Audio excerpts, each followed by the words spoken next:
According to Gore Vidal, our inalienable rights have been systematically alienated. Never has an American government been so busy interfering with the private lives of its citizens, subjecting them to mandatory blood, urine, lie detectors. Yet the war on drugs has nothing at all to do with drugs. It is part of an all-out war on the American people by a government interested only in control.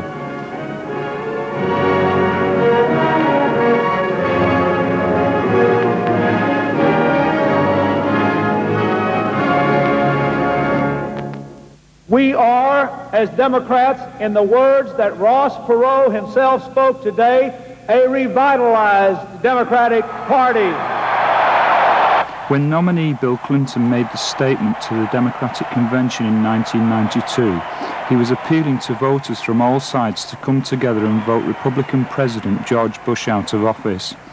But what did Clinton do for those who could even be bothered voting for him? In 1996, a Labour Department report was critical of the Clinton administration when the department projected that workers on average will be making the same amount in the year 2000 that they made in 1950. In February, a report by the Centre on Budget Policy Priorities showed that because of inflation, workers who made the 1956 minimum wage of $1 per hour could buy 20% more with their paychecks than workers who make the minimum wage of $4.25 in 1996. The centre warns that the minimum wage, which has not been increased for 7 years, could soon slip below the value of the 1955 level, when the minimum was 75 cents an hour. The facts speak for themselves, and although workers' wages have steadily fallen since 1973, they have declined the fastest under the Clinton administration. According to Labour trade unions, the ordinary worker no longer has a voice, and instead it is the corporate agenda that is being heard. What are the choices facing the American worker at the ballot box in November? How much longer can this impasse continue where the poor and people on welfare are squeezed to the point where they will react with violence, anger and hatred to the two-party system which appears no longer to care? Despite union support for the Democrats in the November election, the major trade unions have served notice on a future Clinton administration that their patience is running out. They have underscored this message by giving almost wholehearted support to the founding of a new American Labour Party in Cleveland next month. This is also a shot across the bows of a new Republican administration that Labour will no longer stand for a two-party system which eliminates the rights of workers. One of the leading members of the new Labour Party is President of the Oil, Chemical and Atomic Workers, Bob Wages, who commented recently that, like it or not, the fact that Pat Buchanan's message resonates with workers is proof that neither political parties represent the interests of workers and their families. He repeated this theme at the 75th anniversary convention of the Service Employers International Union held recently in Chicago, when he made a keynote speech to delegates. It's about creating a political cadence in this country that all politicians of whatever stripe have to respond to and have to answer to. And we're going to have a Ohio to do. We're going to articulate a platform. We're going to have a structure, and we're going to try to make all politicians accountable to our interests as workers. Thank you. Some of the greatest times of economic prosperity in this country, we were running the largest deficits as compared to gross national product. That's just a historical fact. I think the budget today is to obfuscate the real issue. That is to cut social services, cut the social safety net, make sure more kids go hungry, make sure more people are in the street, make sure the rich get richer, make sure the poor gets poorer, so the fat cats can have a good time. And it's high time we start saying that. The labor movement has put its money where its mouth has been, and it's trying to build a political movement. Maybe not exactly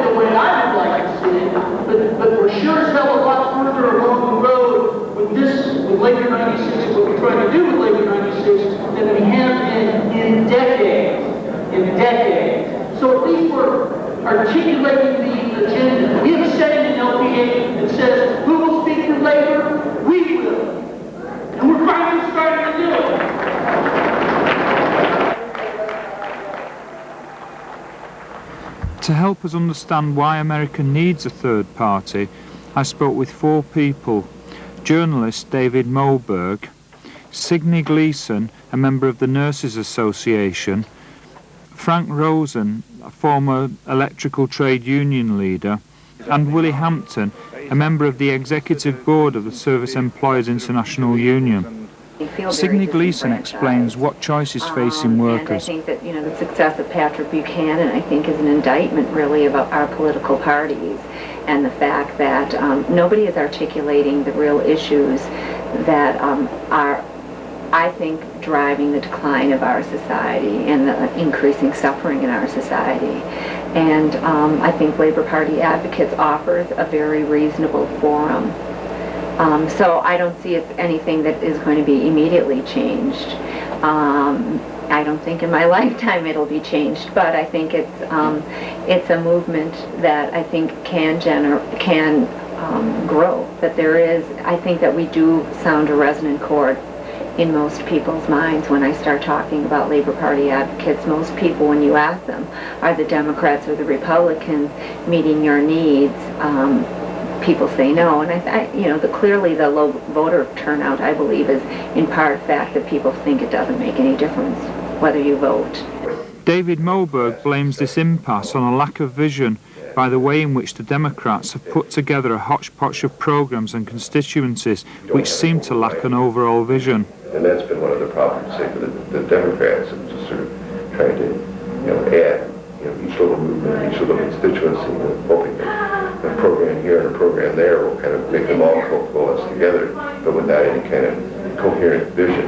And the coherent vision, I think, is one that has to be one that demands, a kind of accountability and responsibility of business and demands a degree of security and living wage and for workers and a greater degree of social equality. Health carer Signe Gleason says that this lack of social vision has created problems for the care of patients. That's a fundamental concern, is that health care, which is my feeling of a basic human need and a basic human right, has now become really much more of a commodity in which the marketplace is given free rein to make a profit. And because the healthcare industry is the most profitable industry in this country right now, and there are billions and billions of dollars being made in healthcare, the industry has a huge advantage over people like myself and people who are wanting reform because they have the money to convince the public that what they're doing is in the public's best interest, and to convince the public that they don't deserve care. So I think the healthcare industry is basically lowering people's expectations. And unfortunately, a lot of healthcare workers and nurses often buy that line. Administration has to cut costs, and what we're trying to do is educate nurses and say, but look at the facts. Look at where the money is being spent. Look at the cost of labor in comparison to administrative costs, or in relation to the profits that are being made. According to Frank Rosen, the problem stems from the fact that big business is the only voice being heard at government level. Clinton is not delivering anything for the labor movement that I can see, and even the modest reforms that have taken place in the National Labor Relations Board are way too little and too late at this point compared to what is needed. And since they started downsizing the government, they downsized the NLRB as well, and so that we're now facing additional delays in any kind of justice on our complaints about unfair labor practices by employers and their general conduct when we have organizing elections. So what little we've gotten, in a certain sense, has been taken away by other steps that are being taken. There's no priority for helping the labor movement. There will be a lot of lip service in the next 6 months, but I don't know that it'll go much beyond that. But what are the advantages of American people supporting the new Labour Party? Frank Rosen explains. It's not going to start out as a socialist organization, in my opinion. Not not if it's formed in this particular era. I won't say what happens if we are aborted again and have to go another 15, 20 years for the next attempt. But if it comes now, it is because of the total corruption of the two-party system, in which there are no real forces able to speak up and defend labor now in the legislative process. And the labor movement relied on the advice of Samuel Gompers of the AFL of a much earlier era, who said, you reward your friends and punish your enemies, but you don't form a political party of your own. We're beyond that point. We have to have people that are beholden to us, who speak for us, and that we can direct, which I think essentially is what has happened in the labor parties, or some of the political parties of Europe, and until recently anyway, the Labor Party in your country. I don't know if that's still true or not, but it doesn't seem to be distinguishing itself lately. But for us, this would be an enormous step forward, to have a clear-cut grouping within Congress and other legislative bodies who truly represent the best interests of the labor movement. And my firm conviction is that those who represent the best interests of the labor movement also represent the best interests of the American people. Traditionally in this country, labor has been at the forefront of every major battle for improvement in the social conditions under which Americans live, as well as their economic conditions. Such things as public education, civil rights, and so on. They played a major role historically, and when the labor movement is absent, it is much more difficult for movements to develop.